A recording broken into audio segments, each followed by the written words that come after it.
और अब मैं कह रहा हूं, थोड़ा ध्यान देना, क्योंकि ये तो विषय था।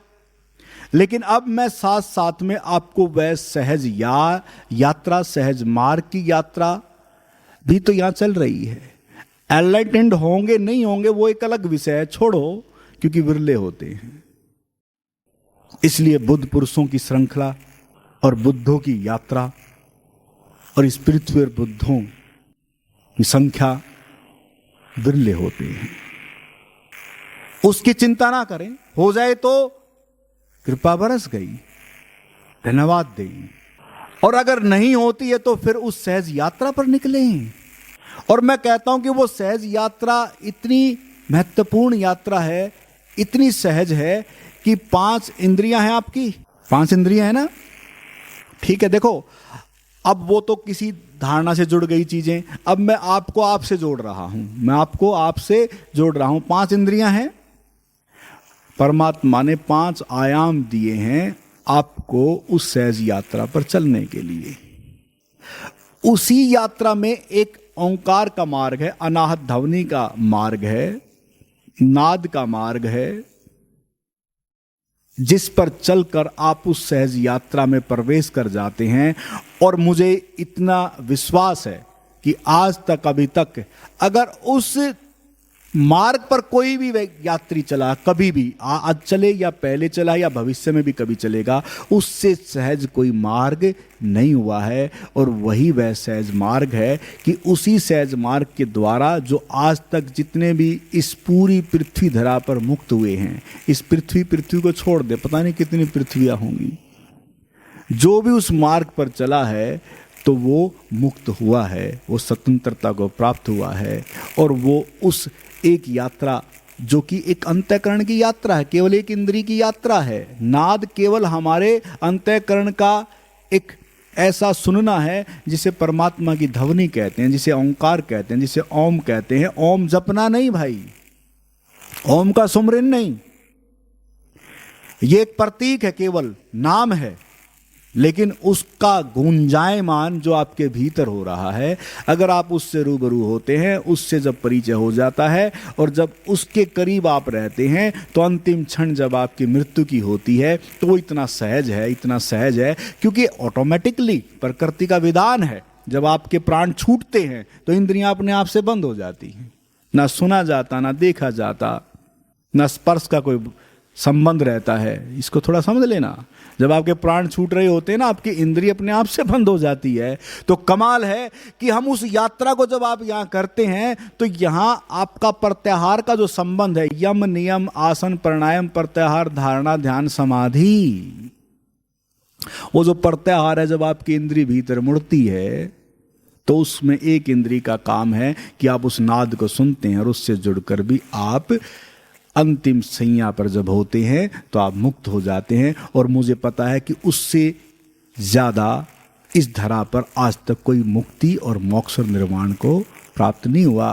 वो सहज यात्रा है, उस यात्रा पर भी आप चल सकते हैं। और अब वो यात्रा आपकी परम ज्ञान पार्ट 1 नाम से 3 दिवसीय जो कार्यक्रम है उसमें आकर आप उस यात्रा पर निकल सकते हैं। और फिर आपका जो संबंध जुड़ा है, आप सोचेंगे कि पहले लेवल में क्यों नहीं होता ये सब जो आप बैठे हैं, संभव ही नहीं है। हथेली पे सरसों कैसे उगा दें भाई, उग सकती है। तो कुछ चीजें होती हैं जिसे साधक के भीतर अगर इच्छा है, जिज्ञासा है, तो उसे चलना पड़ता है, थोड़ा आगे बढ़ना पड़ता है। और फिर उसे एक आशा और विश्वास भी जगता है।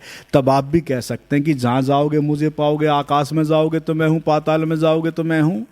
तब आप कह सकते हैं कि एक मेरा वो स्वरूप है जो कभी ना मिटता ना कभी खत्म होता, वो अजर और अमर और अविनाशी है, शाश्वत है, सत्य है, सनातन है, जो कभी खत्म नहीं होता। ये शब्द अब तो शब्द रह गए, अनुभव से लोग चूक गए। सनातन के बड़े ढोल नगाड़े बज रहे हैं, पता है नहीं कि वो सनातन जो शब्द है वो अनुभव से जुड़ा है, आपकी उस आत्म शाश्वत सत्ता से जुड़ा है, उस अनुभव से जुड़ा है। इसलिए अगर आप उस अनुभव में जब जाते हैं तो आपको अपने स्वरूप का पता लगता है, आपको पता लगता है कि ये मेरा स्वरूप है। और मैं कहूंगा कि अब आप इसको देखो और क्या इसका आकार बना सकते हो, तो आपके भीतर से गर्दन ही लगेगी कि नहीं, बगैर दर्शन किए आप कैसे यकीन करोगे, कैसे विश्वास करोगे। इसलिए ये जो आपका प्रोग्राम होता है, इस प्रोग्राम में आपके भीतर कितनी प्यास है, कितनी जिज्ञासा है, वो देखी जाती है कि आप आगे बढ़ने के लिए तैयार हैं इस यात्रा पर चलने के लिए। अगर कोई यात्रा पे चलने के लिए तैयार है तो ठीक है, उसका स्वागत है, तो निरंतर प्रोग्राम होते रहते हैं। अगर किसी को उस यात्रा पर चलना है तो अब एक प्रोसेस, थोड़ा सा सिस्टम भी चेंज कर रहे हैं, क्योंकि उस कार्यक्रम के लिए, क्योंकि आप सब बैठे हैं इस कार्यक्रम में तो, लेकिन उस कार्यक्रम पे चलने के लिए उतने लोग हो नहीं पाते, तो जिसको उस यात्रा पे चलना है तो संदीप जी को अपना रजिस्ट्रेशन करा दें कि हमें उस 3 दिन के प्रोग्राम में भाग लेना है। जैसे ही आगे कोई भी डेट आएगी तो आपको इन्फॉर्म कर दिया जाएगा।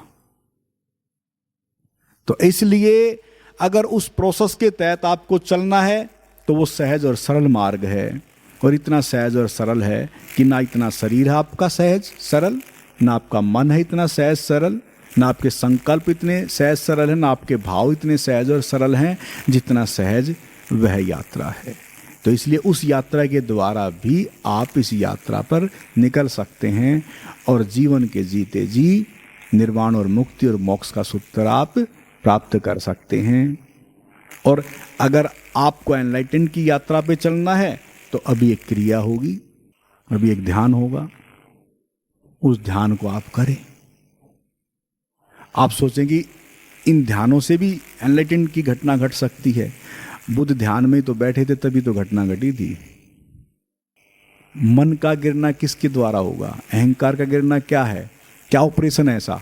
भाई चलो समझ में आया कि हाँ भाई अहंकार नहीं होना चाहिए, आगे समझ में बात, निकाल के फेंक दो, फिर वो निकलता ही तो नहीं,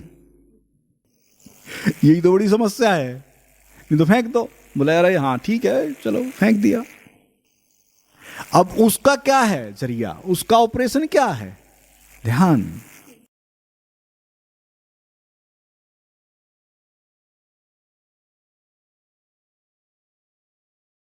और वीडियोस देखने के लिए YouTube पर सर्च करें आनंदमय जीवन धारा।